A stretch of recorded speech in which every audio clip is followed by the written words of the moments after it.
छत्रपती शिवाजी महाराज की जय भवानी। अरे एक मिनिट ते काम राहिले बाकी नाही का रे?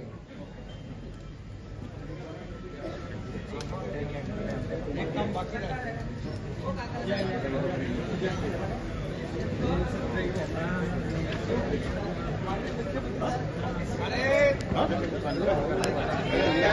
माननीय मुख्यमंत्री साहेब माननीय कृपाजी तुमाने खासदारांचं स्वागत करतात। जय भवानी, जय भवानी, जय श्रीराम, जय जय श्रीराम। कोण आला रे? कोण आला? कोण आला रे? कोण आला? तुमाने साहब तुम आगे पढ़ो, शिंदे साहब तुम आगे पढ़ो।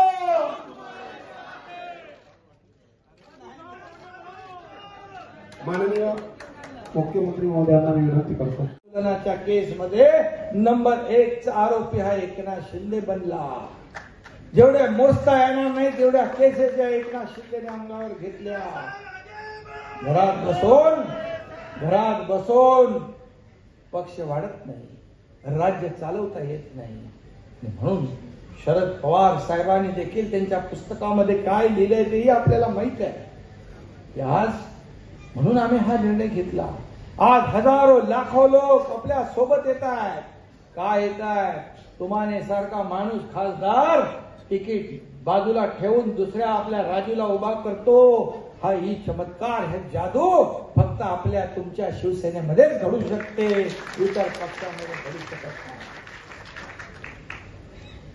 आणि म्हणून ही निवडणूक अटीतटीची आहे। ही निवडणूक आपल्या अस्तित्वाची आहे। ही महायुतीची निवडणूक आहे। ही निवडणूक नरेंद्र मोदीजींची आहे। मी मोदीजींना देखील मनापासून धन्यवाद का दिले, तर मोदीजींनी बाळासाहेबांचं स्वप्न तर साकार केलं। एक सर्वसामान्य कार्यकर्त्याला मुख्यमंत्री देखील बनवलं आणि या राज्याचा विकास केला। या राज्याला देशभरामध्ये मान मरातब वाढवण्याचं काम केलं। या राज्याला, या देशाला आज पूर्ण जगामध्ये एक सन्मान मिळवून दिला, एक आत्मसन्मान मिळवून दिला। या देशाचं नाव जगभरामध्ये रोशन करण्याचं काम केलं। आपली अर्थव्यवस्था 11व्या नंबरवरून 5व्या नंबरवर आणली। पुढची संकल्पना त्यांची आहे 5व्यावरून 3ऱ्यावर आणायची। ही अर्थव्यवस्था जगभरातल्या देशाची डगमगली आहे, परंतु आपल्या देशाला पुढे नेण्याचं काम केलंय। या देशामध्ये सर्व धर्मीयांना, सर्व समाजाला सोबत घेऊन जाण्याचं काम आपण करतोय। आज या देशामध्ये नाही, जगामध्ये सगळ्यात लोकप्रियतेमध्ये नंबर 1 असलेलं नाव नरेंद्र मोदीजी आहे। आणि म्हणून आपण त्यांना पुन्हा एकदा प्रधानमंत्री बनवण्यासाठी या राज्यातून देखील 45 पेक्षा अधिक खासदार निवडून द्यायचे आहेत। आणि म्हणूनच हे आपलं सगळं चालू आहे। आणि म्हणून जे काम आपण केलं या राज्यामध्ये विकासाचं काम, आज मी आपल्याला सांगू इच्छितो, सगळ्या देशामध्ये महाराष्ट्र परदेशी गुंतवणुकीमध्ये पहिल्या नंबरवर आहे। पहिल्या नंबरवर आहे आज महाराष्ट्र, उद्योगामध्ये पहिल्या नंबरवर आहे। या महाराष्ट्रामध्ये सगळ्यात जास्त पायाभूत सुविधांची कामं सुरू आहेत। हे शेवटी हे राज्य उद्योग स्नेही झालेलं आहे। हे राज्य आज सगळ्यांना विश्वास वाटतोय की या राज्यामध्ये आल्यानंतर आपल्या उद्योगाला चालना मिळेल, लोकांना काम मिळेल, लोकांच्या हाताला रोजगार मिळेल। या सगळ्या गोष्टींवर लोकांचा विश्वास बसलाय। आणि म्हणून हे सगळं राज्य जे आहे, हे राज्य आपलं डबल इंजिनचं सरकार आहे। डबल इंजिनचं सरकार या ठिकाणी विकासाचा पर्व घेऊन आलंय, विकासाची गंगा घेऊन आले। आज प्रत्येक क्षेत्रामध्ये काम सुरू आहे, प्रत्येक जिल्ह्यामध्ये काम सुरू आहे, प्रत्येक तालुक्यामध्ये काम सुरू आहे। इथं आशिष जयस्वाल आमदार म्हणून बसले, खासदार म्हणून कृपाल तुमानेजी बसलेले आहेत। मला सांगा, मागच्या 2.5 वर्षामध्ये विकासाला काय मिळालं आणि मागच्या 1.5-2 वर्षामध्ये विकासाला काय देण्याचं काम तुमच्या एकनाथ शिंदेने केलं हे साक्षीदार इथे आहे। ज्या योजना कधी नव्हत्या त्या योजना सुरू झाल्या। मागच्या सरकारच्या देवेंद्रजींच्या काळात योजना जलयुक्त शिवार बंद चालू होती, ती बंद केली.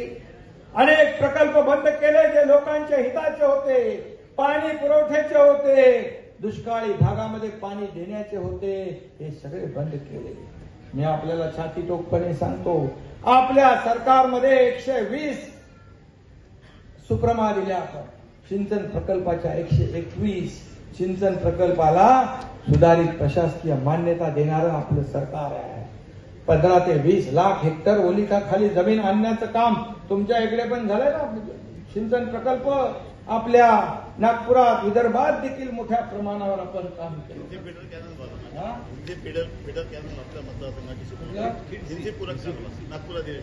नागपूर अधिवेशनामध्ये मोठं फिडर कालव्याचं ते काम, हिंडसीचं हे काम झालं. किती झाली कामं झाली, भरपूर कामं झाली. आणि म्हणून मगाशी कोणीतरी म्हणाला काय केसाचं किस्सा खालीचा काय किसाच नव्हता का? किसा नव्हता, पेन पण नव्हता.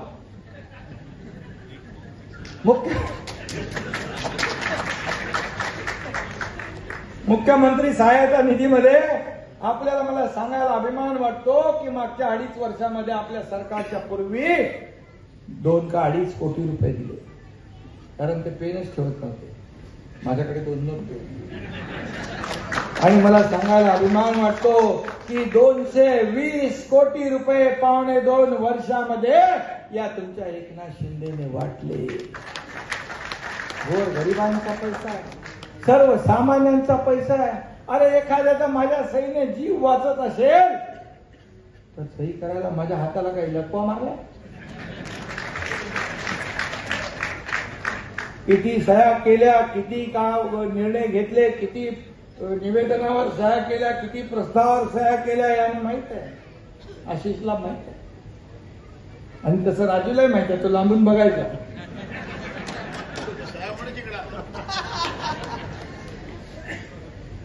शेवटी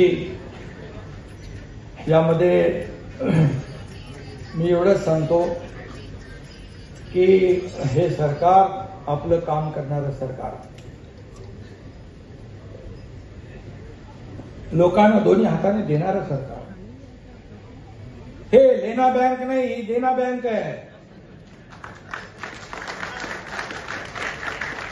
आणि म्हणून आज एवढ्या मोठ्या संख्येने लोक येत आहेत, जुटत आहेत, सगळे सोबत येत आहेत. गेला तो कचरा होता तोपर्यंत चांगला, गेला तो कचरा. शेवटी मी म्हटलं एक दिवस कचराच राहणार आहे. आणि म्हणून आज आपण कार्यकर्ते म्हणून इथं आलात, मला अभिमान वाटतो. कृपालजी, तुम्ही मला सांगितलं, मला कोणी सांगितलं ते जाऊ द्या, परंतु आज मी डोळ्याने पाहतो ही आपली संघटना मजबूत आहे, बलवान आहे.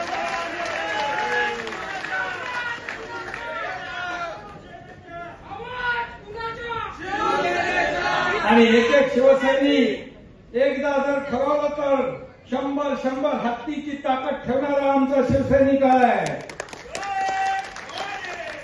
मला आठवत आहे काटोलची निवडणूक, काटोलच्या निवडणुकीमध्ये 45 तापमान होतं आणि बाय इलेक्शन होतं लोकसभेचं, पोटनिवडणूक.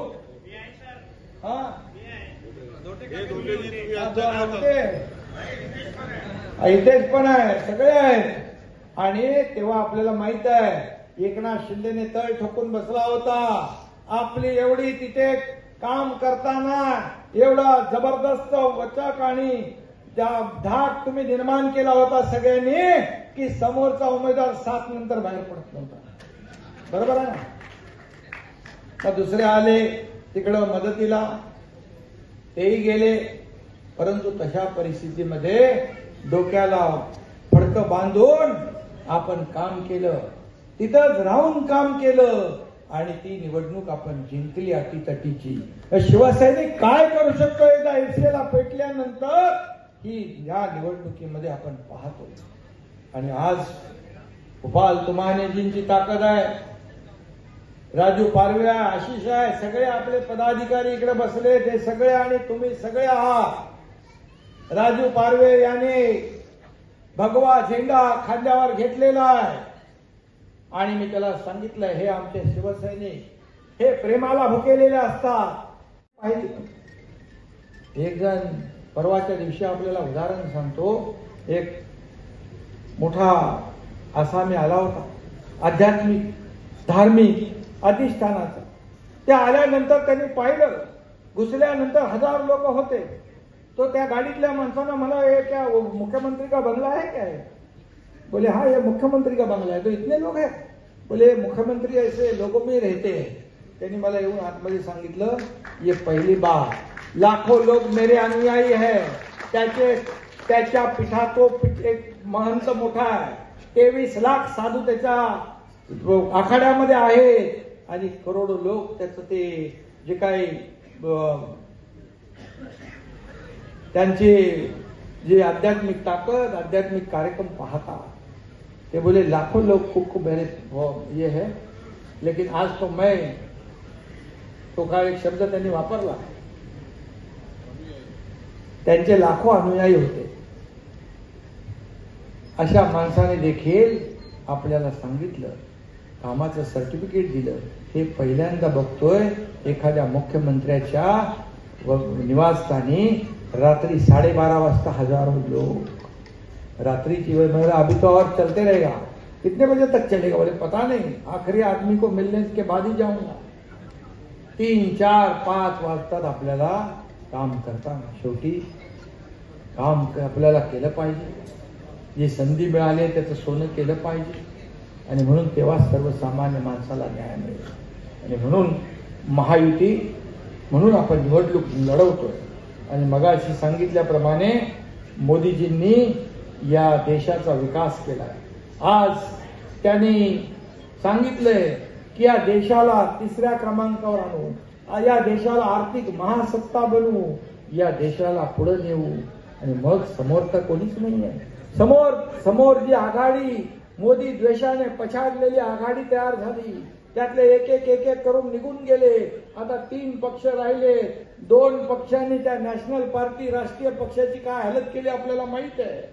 आणि म्हणून अशा परिस्थितीमध्ये ज्यांच्याकडे नीती नाही, नियत नाही, निर्णय नाही, अशा झेंडा पण नाही, अजेंडा पण नाही. आपल्याकडे झेंडाही आहे, अजेंडाही आहे. आपल्याकडे विकासाचा अजेंडा आहे, देशभक्तीचा अजेंडा आहे, राष्ट्रभक्तीचा अजेंडा आहे. आणि समोर कायचं मी बोलत नाही. त्यामुळे मोदीजींनी जे 400 पार अबकी बार जो नारा दिलाय, 400 पार, त्यामध्ये या महाराष्ट्रामधून अबकी बार 45 पार हे आपला निर्धार असला पाहिजे. आणि म्हणून तुम्हाला जी आता संघटन वाढवणे, या ठिकाणी आपला पक्ष वाढवणे, तुमच्या सोबतीला आशिष आहे, तुमच्या सोबतीला किरण आहे, तुमच्या सोबतीला आता सगळ्यांची मी नावं, हे सर्व पदाधिकारी आहेत. राजू आता खासदार होणार आहे. राजू आपल्यालाही मी सांगतो की आमची सगळी प्रेमाची भुकेलेली माणसं. आता या सगळ्यांना आपण सोबत घेऊन पुढे जायचं आहे. हे कार्यकर्ते जीवाला जीव देणारे कार्यकर्ते आहेत. यांना काही अपेक्षा नसते, यांना प्रेम पाहिजे, यांना आपुलकी पाहिजे, जिव्हाळा पाहिजे, बाकी काही नको. आणि म्हणून हा एकनाथ शिंदे तुमच्या सोबत आहे. म्हणून जेव्हा जेव्हा तुम्हाला वाटेल की या रामटेकला एकनाथ शिंदेने आलं पाहिजे, जेव्हा जेव्हा हाक माराल तेव्हा तेव्हा मी तुमच्या दर्शनाला आल्याशिवाय राहणार नाही, हे मी आपल्याला या ठिकाणी सांगू इच्छितो. आणि या पूर्णपणे आपले नातेवाईक रामटेक सोडून इतरही ठिकाणी असतील, आपले सगळे सोयरे, सगळे संबंधी, नातेवाईक, मित्र, गणगोत, गोतावळा सगळे लोक असतील आपल्या या विदर्भामध्ये, महायुती, शिवसेना, भाजपा, अजितदादा, आरपीआय, इतर जे काय आपले सगळे मित्र आहेत, या महायुती म्हणून आपण निवडणूक लढवतोय. आणि म्हणून जिथं जिथं महायुतीचे उमेदवार आहेत तिथं तिथं आपल्याला काम करायचं, तिथं तिथं आपल्याला मदत करायची आहे. आणि तरच आपण 45 आकडा पार करू शकतो. राजू पहिला पडाव तर पहिला पडाव पार केलाय ना, पहिला पडाव पार केलाय. आता त्यांचा लीड किती होतोय तेवढा आपल्याला बघायचं आहे. आणि सगळ्यात जास्त रामटेकला 10 तारखेला आदरणीय प्रधानमंत्री महोदयांची देखील सभा आहे आणि म्हणून ती सभा देखील मोठी भव्य दिव्य झाली पाहिजे यासाठी सर्व शिवसैनिकांनी ताकदीने या ठिकाणी आपल्याला मागे उभं राहायचं आहे. पुन्हा एकदा मी राजू पारवे यांना शुभेच्छा देतो. त्याचबरोबर पुन्हा एकदा मी आपले खासदार कृपाल तुमाने यांचं मनापासून अभिनंदन करतो आणि तुम्हाला सगळ्यांना धन्यवाद देतो. येत्या 19 तारखेला महायुतीचा उमेदवार राजू पारवे यांची निशाणी आहे धनुष्यबाण. यावर बटन दाबून आपण आतापर्यंतचे सगळे रेकॉर्ड मोडून टाका एवढीच विनंती करतो. धन्यवाद. जय हिंद, जय महाराष्ट्र, जय श्रीराम, जय जय श्रीराम.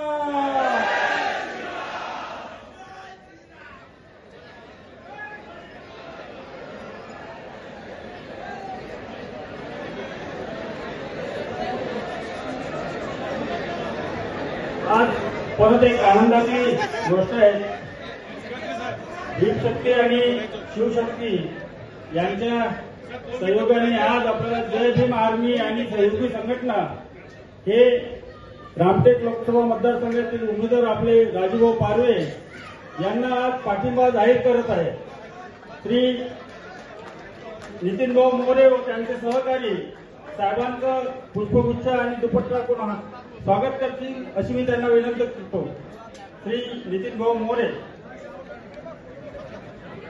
उद्या सकाळी 9 वाजता 8:30 वाजता माननीय मुख्यमंत्री महोदय पारशिवनीला येत आहे आणि सकाळी 9:30 वाजता रामटेकला येत आहे टक्कामणी सेलिब्रेशन मध्ये. त्यामुळे